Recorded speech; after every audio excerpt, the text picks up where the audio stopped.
Sekelompok orang yang sedang memancing di tepi sungai, kaget saat Kyle Milil, seorang di antara mereka tersangkut sebuah benda di dalam sungai.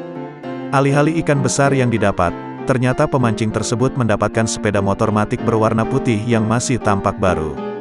Kejadian tersebut direkam oleh seorang netizen dan diunggah di TikTok oleh akun @zayan77. Video tersebut kemudian viral, dan telah mengumpulkan lebih dari 11,3 ribu suka dan 285 ribu komentar. Dalam rekaman video pendek tersebut, tampak sejumlah orang terjun ke sungai untuk mengangkat sepeda motor berwarna putih tersebut.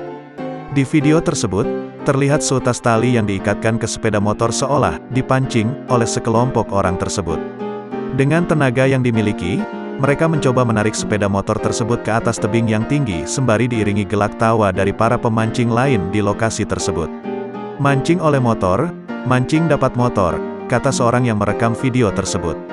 Video tersebut mendapat berbagai reaksi dari warganet. Banyak yang berspekulasi bagaimana bisa motor tersebut berada di sungai.